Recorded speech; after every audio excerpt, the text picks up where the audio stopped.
Olá, boa noite a todos. Sejam todos bem-vindos à nossa palestra das segundas-feiras. Eu sou Leila Rocha de Oliveira, do Centro de Estudos Espíritas Allan Kardec, da cidade de Olambra, cidade do interior de São Paulo. Hoje, como todas as segundas, nós nos encontramos aqui, dia 5 de outubro de 2020, e para iniciarmos a nossa noite, saudando todos os amigos que vão chegando, nós vamos fazer a leitura de uma página preparatória para que possamos nos envolver nesse clima espiritual do livro Vinha de Luz, pelo benfeitor Emmanuel e Francisco Cândido Xavier. Vamos ver aqui qual a página que nós vamos abrir. Olha, nós abrimos na mensagem 131. A mensagem 131, o título da página é Consciência. E a palestra da nossa noite é a consciência. E essa passagem se encontra em 1 Timóteo, capítulo 3, versículo 9. Paulo escreve a Timóteo e ele vem dizendo: guardando o mistério da fé numa consciência pura. Guardando o mistério da fé numa consciência pura. Paulo, 1 Timóteo, capítulo 3, versículo 9. Consciência. Emmanuel dá o título Consciência e vem dizendo: curiosidade ou sofrimento oferecem portas à fé, mas não representam o vaso divino destinado à sua manutenção. Em todos os lugares, observamos pessoas que, em seguida a grandes calamidades da sorte, correm pressurosas aos templos ou aos oráculos novos, manifestando esperança no remédio das palavras. Voltando um pouco, para podermos refletir, Emmanuel vem dizendo: curiosidade ou sofrimento oferecem portas à fé, mas não representam o vaso divino destinado à sua manutenção. Podemos estar passando por momentos de sofrimento, de dores, de uma enfermidade, de uma desilusão e buscarmos um templo religioso, ou por mera curiosidade, por vontade de compreender. Mas Emmanuel diz: isso não representa o vaso divino. E ele diz: em todos os lugares observamos pessoas que, em seguida a grandes calamidades da sorte, correm aos templos, aos oráculos, na esperança de um remédio. E nós observamos, isso acontece. Quantos, no momento de dor, correm, buscam um templo, uma casa espírita, um culto religioso ao qual ele se afinize mais. Passou aquele momento, aquela tempestade, ele já não se preocupa. É o que Emmanuel vem dizendo. O fenômeno, entretanto, muitas vezes é apenas verbal. O que lhes vibra no coração é o capricho insatisfeito ou ferido pelos azorragues de experiências cruéis. Na realidade, as palavras são ditas, mas ele ainda não consegue sentir nem compreender. Claro que semelhante recurso pode constituir um caminho para a edificação da confiança, sem ser, contudo, a providência ideal. Para os amigos que estão chegando, nós estamos lendo uma mensagem do livro Vinha de Luz, pelo médium Francisco Cândido Xavier e o benfeitor Emmanuel. E a mensagem a 131, com o título, e nós abrimos de uma forma aleatória, nos saiu a mensagem cujo título é Consciência. E ele vem dizendo: Paulo de Tarso, em suas recomendações a Timóteo, esclarece o problema com traço firme. Porque Emmanuel, ele selecionou um pequeno trecho de uma carta que Paulo escreve a Timóteo e que se encontra em 1 Timóteo, capítulo 3, versículo 9. E ele diz: guardando o mistério da fé numa consciência pura. Guardando o mistério da fé numa consciência pura. E Emmanuel diz: Paulo de Tarso, em suas recomendações a Timóteo, esclarece o problema com traço firme. É imprescindível guardar a fé e a crença em sentimentos puros. Sem isso, o homem oscilará na intranquilidade, pela insegurança do mundo íntimo. A consciência obscura ou tisnada inclina-se invariavelmente para as retificações dolorosas, em cujo serviço pode nascer novos débitos, repetindo o que Emmanuel diz. A consciência obscura ou tisnada inclina-se para as retificações dolorosas, em cujo serviço podem nascer novos débitos. Ao invés de aproveitarmos, nos endividamos mais. É o que Emmanuel diz. Os aprendizes do Evangelho devem recordar o conselho paulino, recordar o conselho de Paulo a Timóteo, que se reveste de profunda importância para todas as escolas do cristianismo. O divino mistério da fé viva, o divino mistério da fé viva é problema de consciência cristalina. Trabalhemos, portanto, por apresentarmos ao Pai a retidão e a pureza dos pensamentos. Repetindo o último parágrafo que Emmanuel diz: o divino mistério da fé viva é problema de consciência cristalina. Trabalhemos, portanto, por apresentarmos ao Pai, apresentarmos a Deus, a retidão e a pureza dos pensamentos.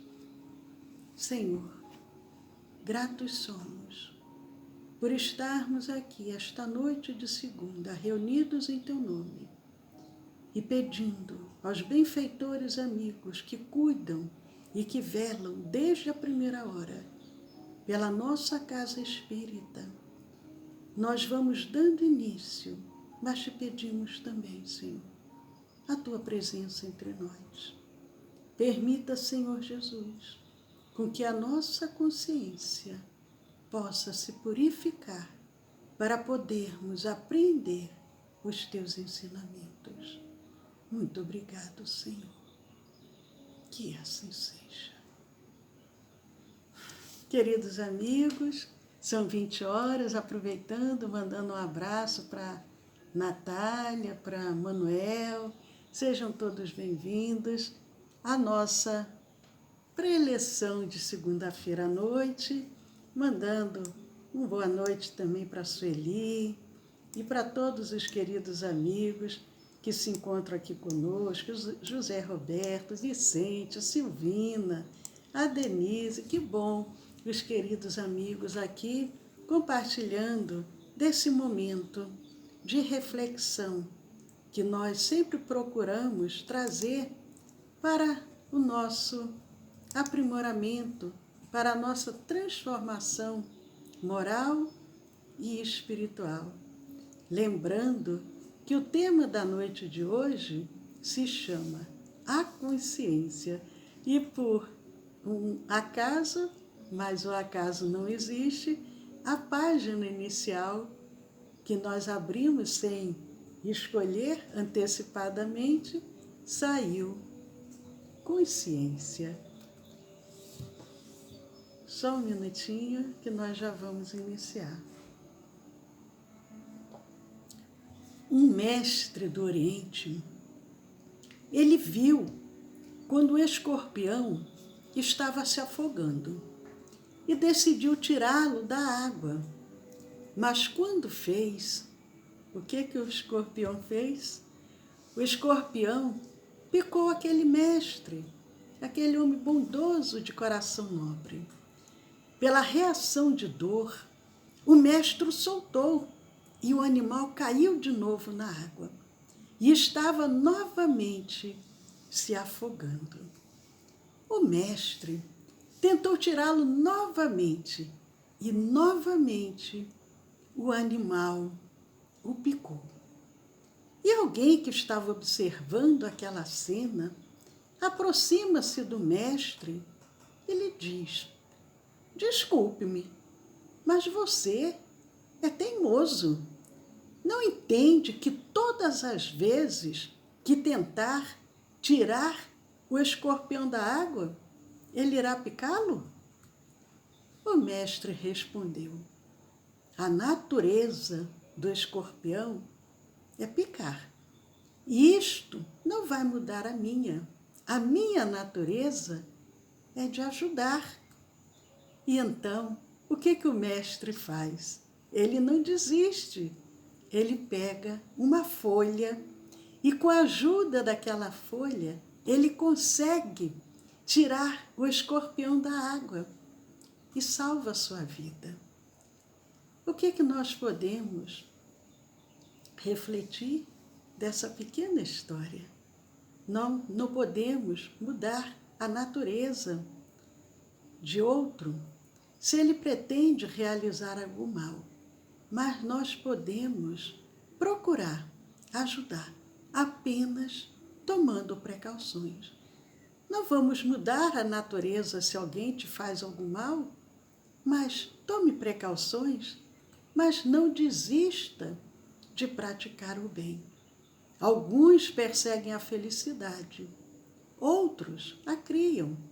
Devemos nos preocupar mais com a nossa consciência do que com a reputação, com que o julgamento que outro possa querer fazer de nós. Porque a nossa consciência é o que nós somos e a nossa reputação é o que os outros pensam de nós. E o que os outros pensam não é problema nosso, é problema deles.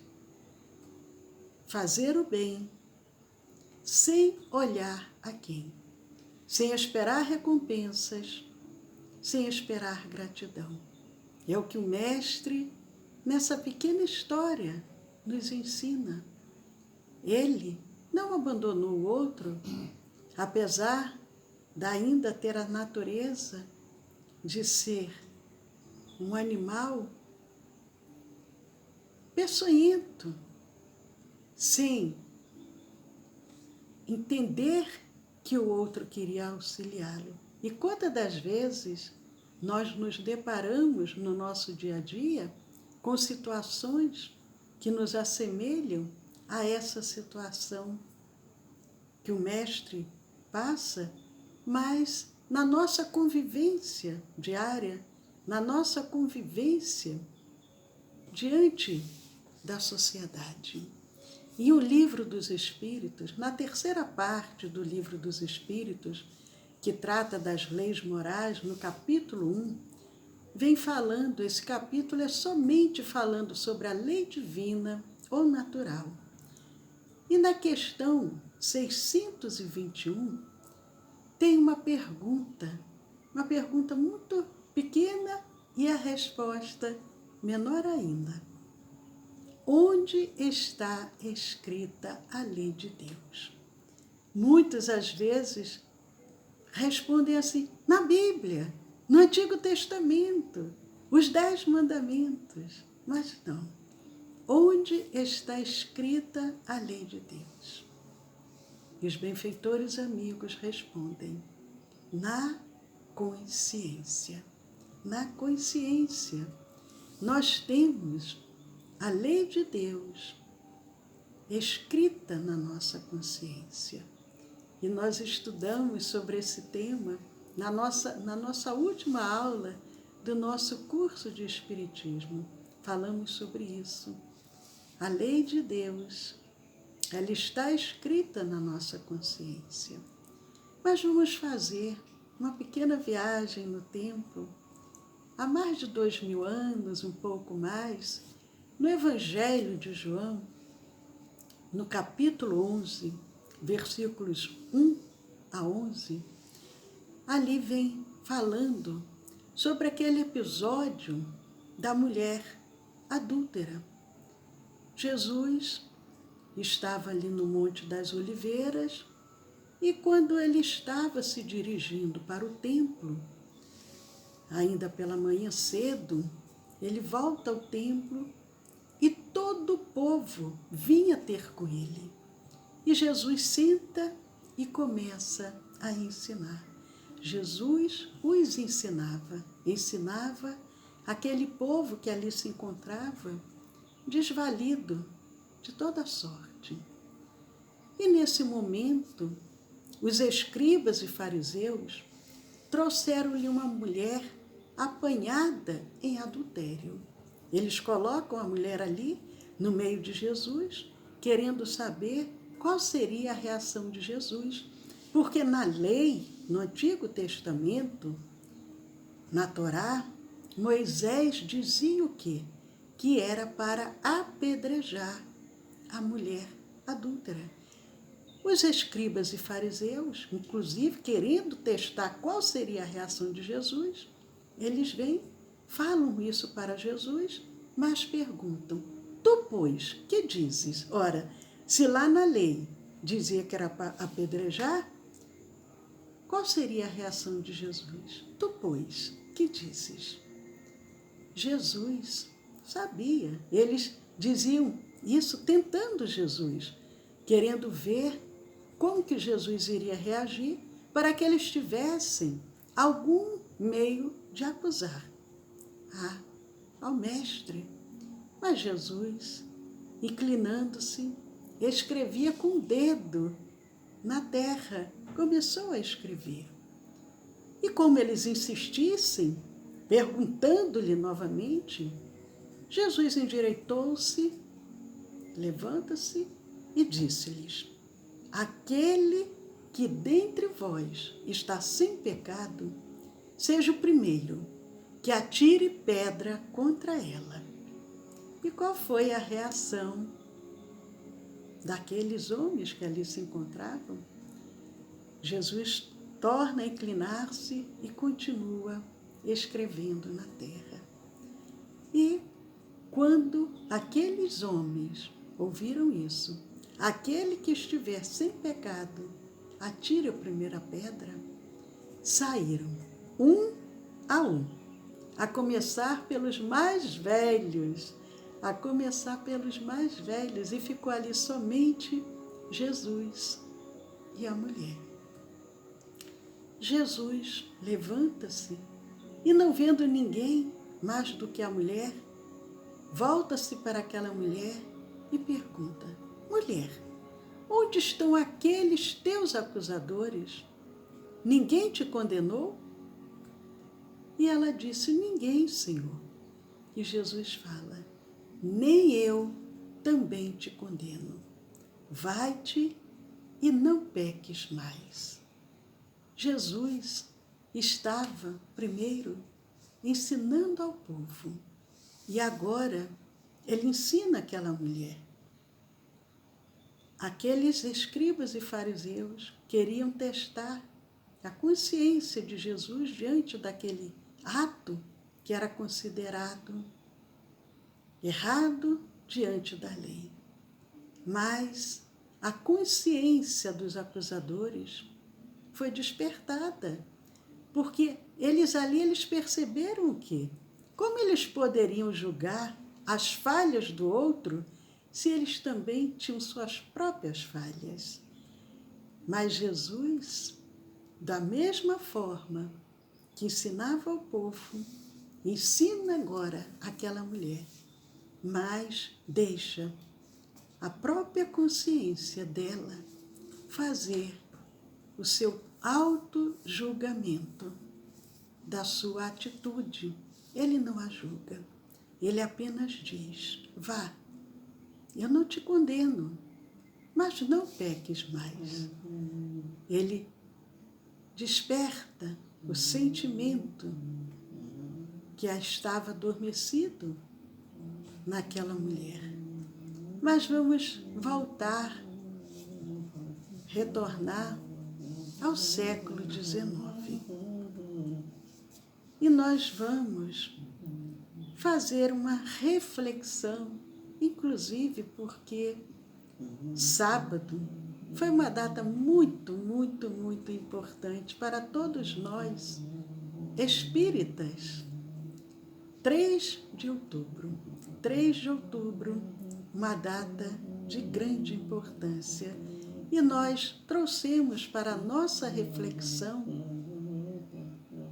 alguém de muita importância para o Espiritismo.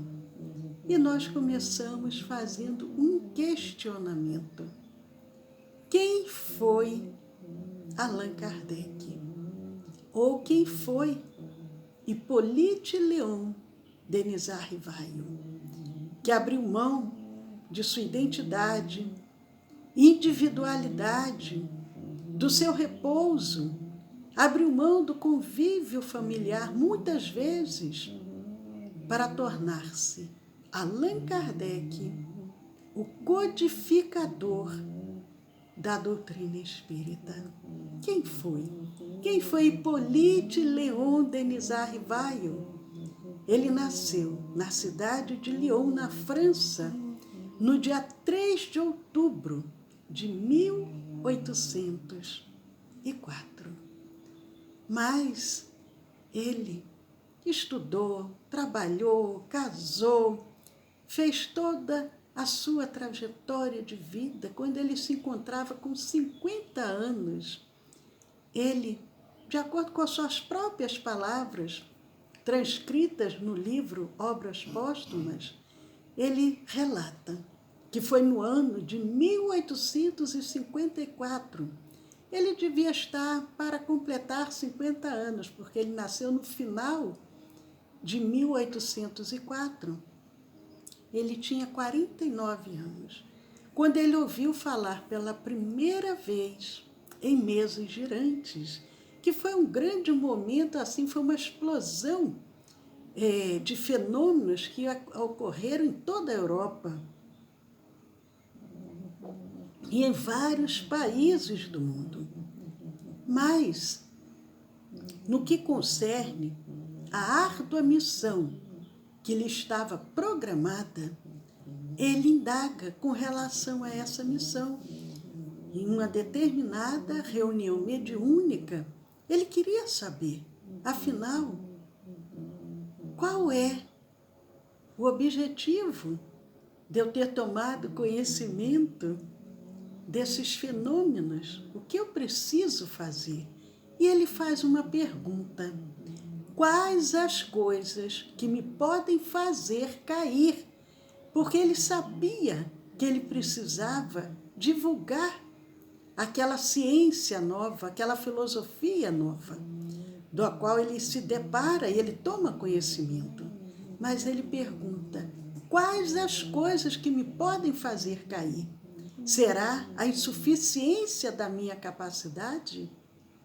E o Espírito responde: não, mas a missão dos reformadores é cheia de tropeços e perigos. A tua é rude, previna-te. O Espírito previne. Hippolyte Léon Denis Rivaio ainda não era Allan Kardec. que a missão dele era rude e ele prevenia. E ele diz: levantarás contra ti ódios terríveis, inimigos encarniçados conjurarão a tua perda. Serás alvo de maledicência, da calúnia, da traição. Mas não para por aí. O Espírito diz: até dos que te parecem dedicados, as tuas melhores instruções serão desprezadas e adulteradas. Adulteradas as suas instruções. Mais de uma vez, ele alerta: vergarás ao peso da fadiga. Em uma palavra, haverá uma luta quase constante. E o sacrifício do teu repouso, da tua tranquilidade, da tua saúde e até da tua vida. Porque sem isto, viverias mais tempo. Olha tudo o que o Espírito coloca para ele. Ele diz: para tais missões não basta a inteligência. Para tais missões não basta a inteligência. É preciso, principalmente, para agradar a Deus, humildade, modéstia, desinteresse. Porque Ele, Deus, abate os orgulhosos, os presunçosos e ambiciosos. Para lutar contra os homens é preciso coragem, perseverança e inabalável firmeza. Hipólite ouve todo esse alerta, mas o Espírito ainda diz mais: igualmente é preciso prudência. E Jesus, no Evangelho, ele fala da prudência. Ser prudente para que não sofresse os prejuízos. Ele diz, ele faz uma comparação entre a pomba e a serpente. Jesus fala da prudência, mas aquele benfeitor vem dizendo: é preciso, finalmente, dedicação, abnegação, disposição para o sacrifício. Dedicação, abnegação, disposição para o sacrifício. E alerta aquele mensageiro: pois vários já recuaram. E nós sabemos quantos de nós somos chamados para uma missão e abandonamos, e fugimos. Às vezes nem iniciamos. Ele diz: pois vários já recuaram. Já vês que a tua missão é subordinada a condições que só de ti dependem. Há condições que só de ti dependem. A consciência ali: eu quero assumir essa missão ou eu vou abandoná-la? Afinal de contas, esse alerta não foi nada prazeroso. Ao contrário, diz que eu vou sofrer uma série de situações, a minha própria saúde vai ficar abalada, eu vou ter que fazer sacrifícios, eu vou ter que ter muita cautela, muita abnegação, muito cuidado. Será que vale a pena? Será que eu faço esse compromisso? Assino esse compromisso ou eu abandono? E essa mensagem vem assinada pelo Espírito Verdade.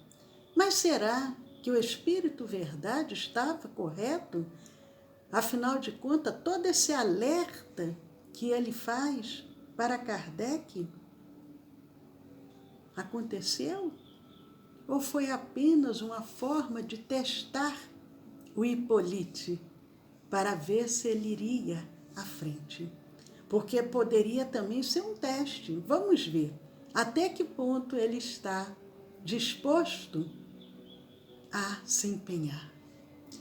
Mas Allan Kardec nos traz dizendo que 10 anos e meio depois, em 1º de janeiro de 1867, 10 anos e meio depois que ele havia recebido esta comunicação do Espírito Verdade, Kardec afirma que tudo que o Espírito Verdade disse se realizou em todos os pontos, porque, segundo seu testemunho, Kardec, ele diz, ele passou por todas as vicissitudes que lhe foram anunciadas.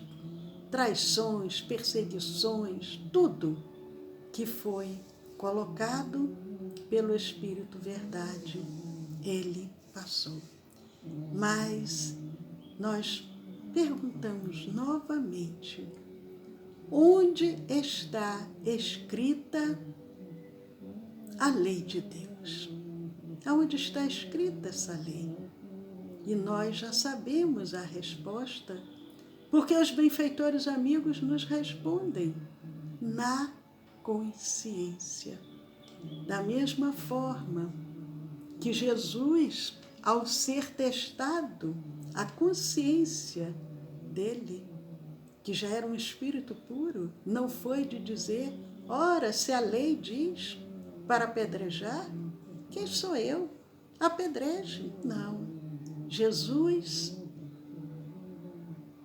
analisando a situação, ele mostra que aquela mulher merecia uma nova chance, da mesma maneira que aqueles que ali a acusavam também. E Allan Kardec, ele tinha compreensão dessa lei, porque quando nós estudamos sobre essa lei, a lei de Deus, no nosso curso da semana passada, quinta-feira, quando nós falamos na quinta-feira sobre essa lei, Kardec pergunta se a lei está escrita na consciência, por que a gente ainda esquece?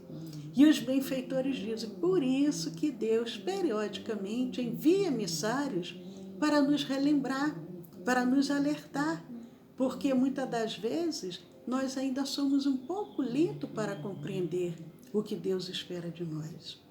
Allan Kardec, ele já tinha essa compreensão dessa lei. Ele poderia ter recusado, como outros já haviam feito, mas ele cumpriu o que Deus esperava dele. E nós só podemos o quê? Nessa noite, nós quisemos relembrar Allan Kardec.